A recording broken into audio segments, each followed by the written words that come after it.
Joining us from the CNMI and also joining him is CNMI Congressman Kilili Sablan. Good morning to both of you. Hi, yeah, good morning. Half a day.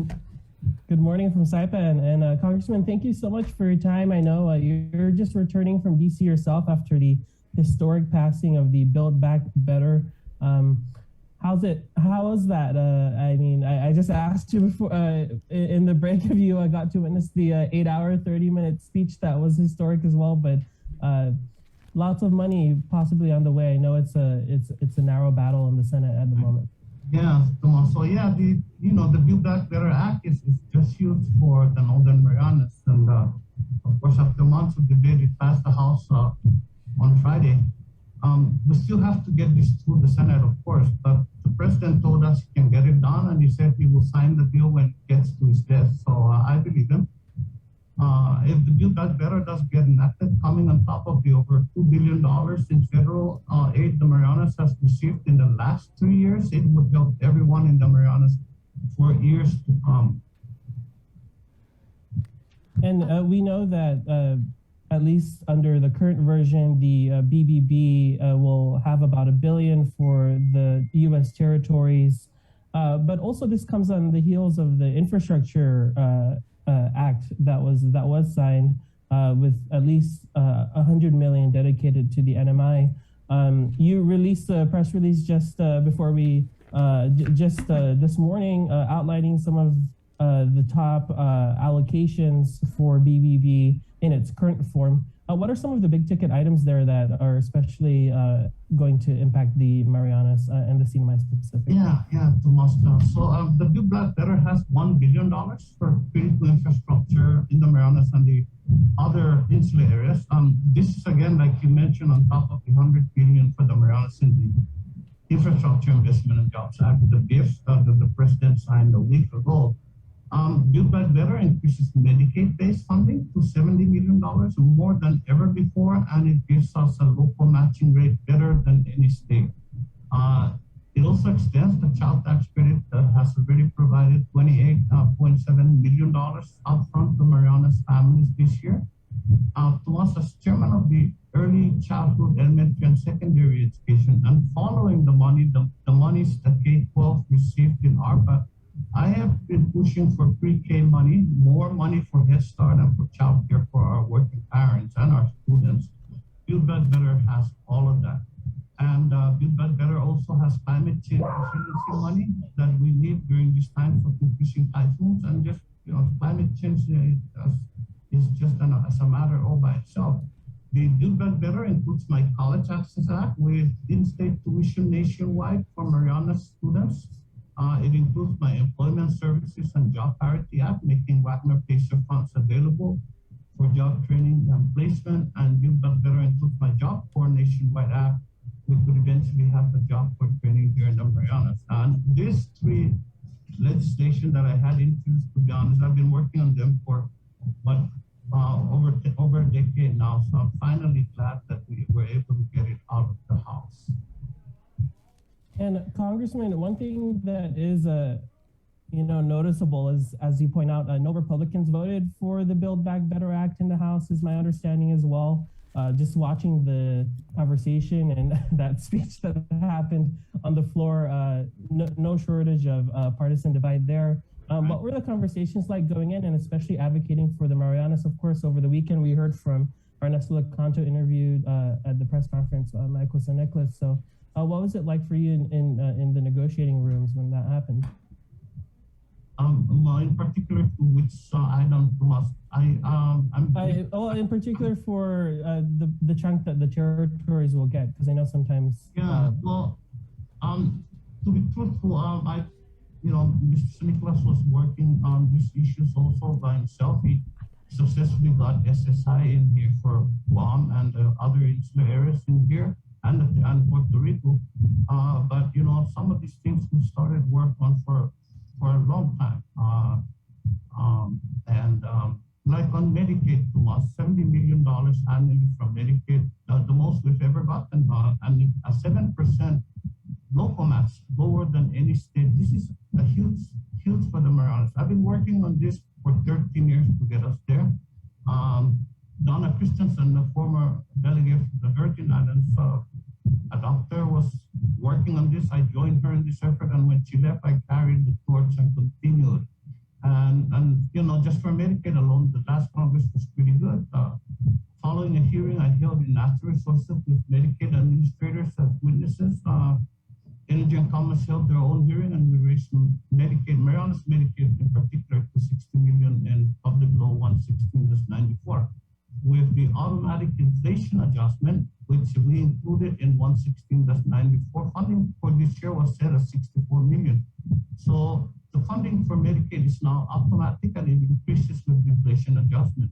But what we did in BBBA is we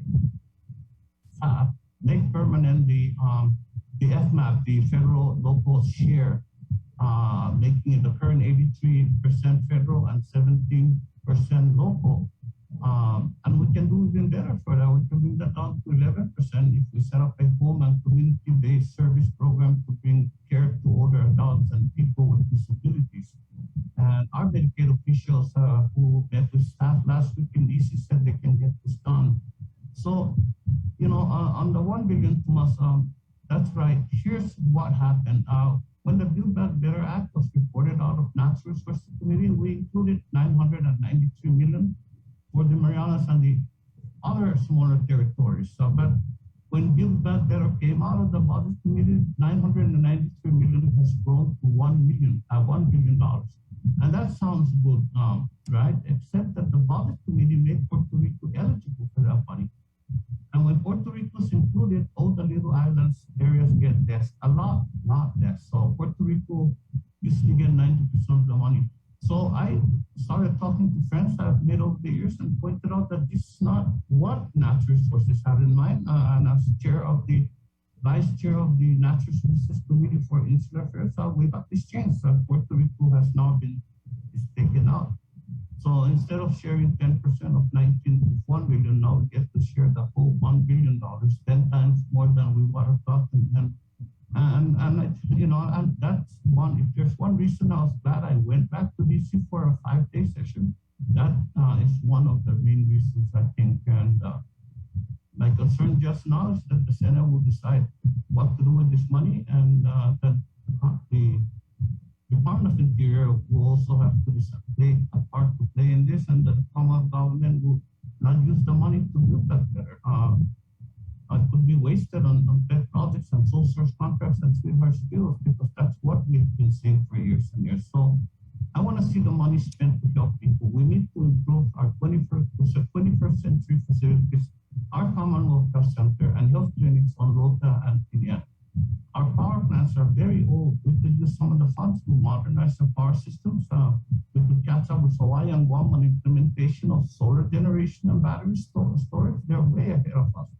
We could also bury farmlands, strengthen the water system, and continue to help families fortify these homes against more frequent and powerful typhoons that climate change is bringing. Do I continue? I mean, it's so Congressman, it's packed, and as we saw also with the breakdown for Guam, there's a lot of funds that are also can be competed for as well under the current version at least. But I did want to ask you. You did just mention about millions of dollars in federal aid have been given to many jurisdictions during this time of the pandemic, especially. Have you had conversations with the Tourism Administration or the executive branch in the CNMI with regards to these federal funds and its execution? I mean, as sad as it sounds to us, that to be truthful with you and all of your listeners, look, I've never even got a thank you for any of these things that are done, even for things that they ask me to get done. When I get it done, not a pit saying, never mind thank you, but just saying, hey, yeah, you got it done. No, this administration has just isolated me from us to a corner where it's sad, but it's true. Wow. Well, sorry you asked. No, I mean, that's I don't think that's probably news given given past coverage. But I also just wanted to shift gears a little bit also and just ask about the breakdown for the infrastructure law. If that's okay, Congressman, are you able? I know the CNMI is getting at least 110 million, and 25 of that is for broadband. And I know there's different breakdowns there. Yeah. So Tomas, I was not very excited about the bill, because in the beginning, working with the Transportation and Infrastructure Committee, we had included many other things in there. We had doubled the money for roads in the Marianas. We included millions for all the infrastructure needs of COTA, our transit system in the Marianas. From their covered garage to 187 bus stops, to 3 transfer stations, to starting rolling stops for Rota and Tinian, for example. Look, when you drive here on Saipan now, for example, you see a lot of roads. And many of the cars, you see one driver, one passenger, one driver in the car.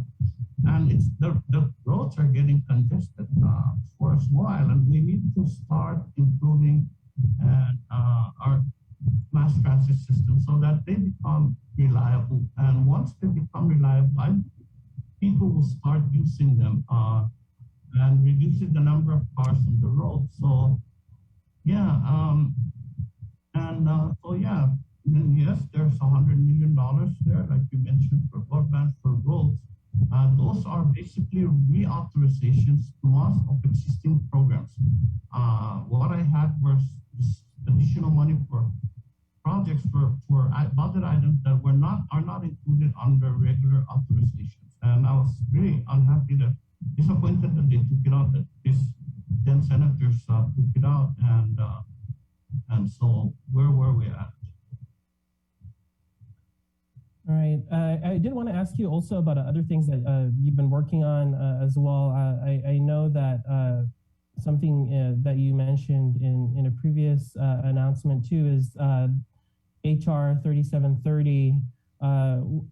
It passed. Can you give us an update on that, and also its significance, because this would require representatives from the territories, right, when it comes to the Department of Veterans Affairs? Right.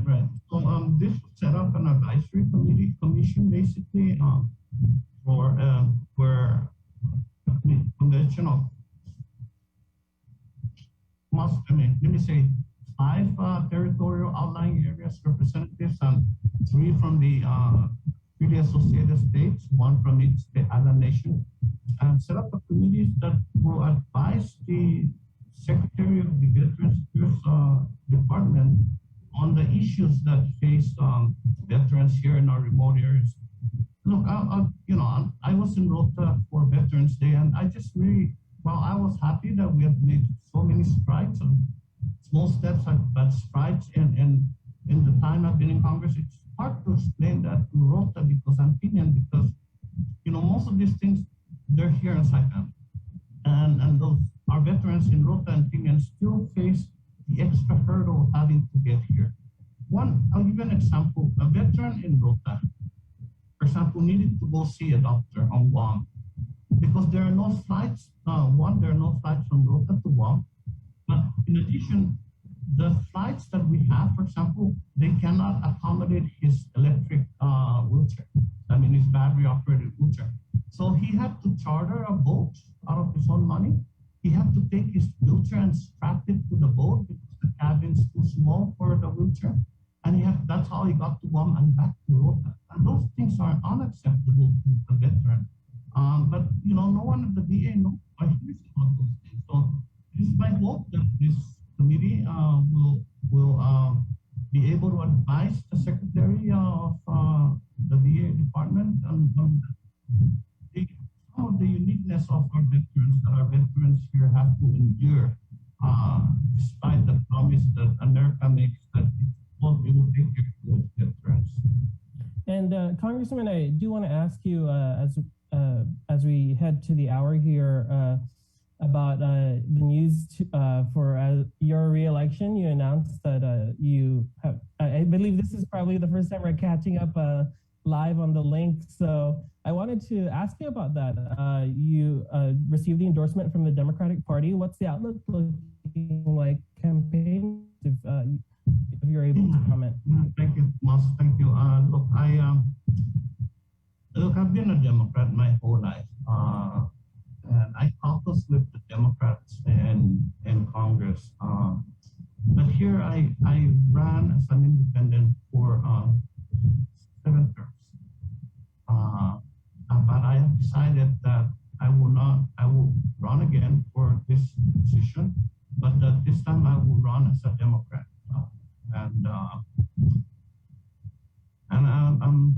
I'm happy that I understand that I'm the only one who submitted a letter of intent for this position within the Democratic Party. I would hope that the Democrats will accept my letter of my intentions and allow me to run as a Democrat in 2020 next year. But and I also hope, Tomas, if possible, if any at all possible, that we would elect more good people into our own legislature, for example, and into the administration.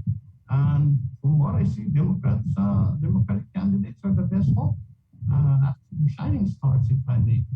So I'm happy that I decided this, but and I'm also hopeful that the Democrats will accept me and be their nominee for this position.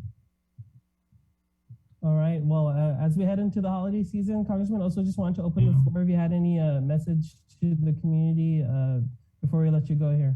Yeah, Tomas, look, I'm preparing an act for the paper, but look, I sometimes honestly think I'm the most luckiest person alive on earth in this job. It is my dream job. I dreamt about this job in 1986 working for Senator Illinois. And I'm just glad that I decided to run against all odds in 2008. I got elected by 357 votes. And I have, look, I go to DC and I spend a lot of time away from home, but I go to DC to work. And I work in DC, almost every day. I mean, weekends as well, more so with the time difference with home. And I'm dedicated to getting this work done, to doing as best as I can for the people of the Marianas. But having said all of this, when my family gets down to Thanksgiving meal, we sit down around and give thanks for the things we bless, we appreciate. One of the things we give special thanks for, we count on as a special blessings, is the people of the Marianas and their agreement to allow me to represent them in Congress. I can't do this on my own. I need them, and I need them on election day, and just as I need them throughout the 2 years of the term. Thank you, Marianas. Thank you for allowing me to serve you in Congress. I promise to continue to do my very, very best to serve you as best as I can. And just very grateful. Thank you for your support and friendship. All right, there you have it, Congressman Kilili. Just returning to Saipan, thank you so much, Congressman, for your time. And of course, we hope to be in touch as we track the progress with the Build Back Better Act as well. Right. So I appreciate your time. Thank you so much. Yeah, Tomas, let me check if I am allowed to,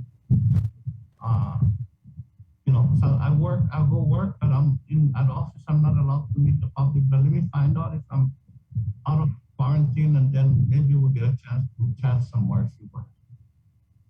Yes, that would be great. And we really appreciate your time again. And thanks so much. Yeah, thank you. Peace. All right. Thank you so much, Tomas. And thank you, Mr. Congressman. Your Honor, we truly appreciate the opportunity to speak